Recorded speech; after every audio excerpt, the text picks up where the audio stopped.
ئەمڕۆ ئەمە بە شانازیەوە هاتینە لای خێزان و بنەماڵەی شەهیدێکی قارەمانی میلەتەکەمان کە ئەبوو عەلی حسێن مەنسوور بوو، گیان و ژیانی خۆی بەخشی لە پێناوی خزمەتکردن بە خاکەکەی و نیشتیمانەکەی و پیرۆزی ناوی کوردستان.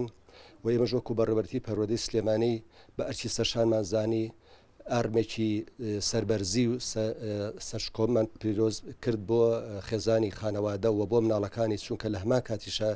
کە ئەبوو عەلی قارەمانێک و پێشمەرگەیە بوو شەهید بوو، لەگەڵەوە خێزانەکە شێر مامۆستایە و مناڵەکانشی قوتابین. بۆی ئەمە پەیامی وەزارەتی پەروەردە و سڵای وەزیر جەنابی وەزیری پەروەردە و تۆ پشتیوانمان پێ گەیان و هەروەها ئێمە چەپکە گوڵی ڕێز و خۆشەویستی سەرجە مناڵانی کوردستانمان ئاراسە کرد کە ئەمانە سونبڵێکی جوانن، پێویستە لە ناو میلەتەکەمانە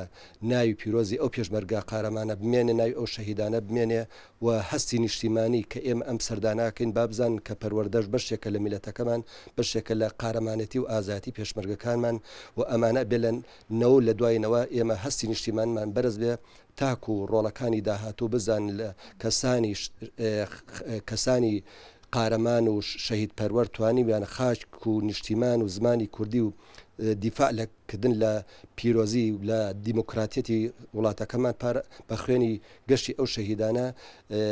نەخشاوە. هەروەها ئێمە وەکو پەروەردەی سلێمانی سەرجە قوتابخانە و خوێندگاکانمان ئاگادار کردوتەوە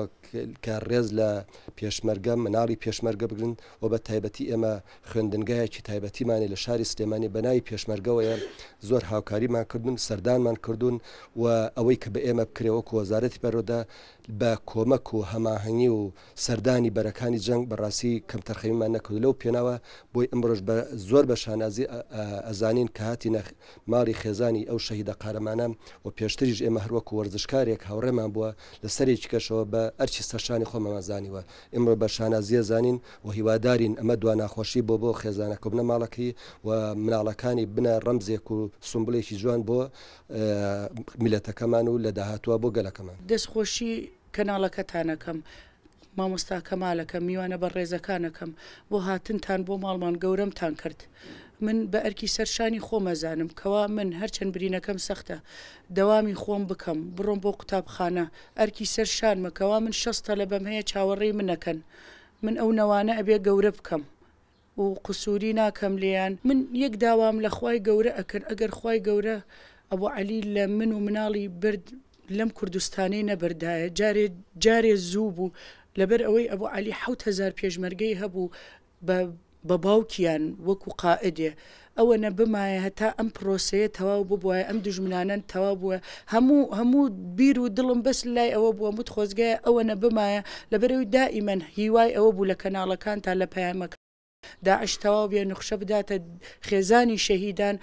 کەوا کوردستان پاک بکرێتەوە، بەڵام تەمەنەکەی ئەوە بوو. هیوادارم هەموو فەرماندەیە هەموو پێشمەرگەیە حسێن مەنسوور بێ، هەموو فەرماندەیە هەموو پێشمەرگەیە حسێن مەنسوورێکی تر بێ، ئەگەر پێویست بکە ئێمەی ئافرەتیش چەک هەڵەگرین و ئەبێ دیفاع بکەین. ئەمە خاکە نیشتیمانە کووردە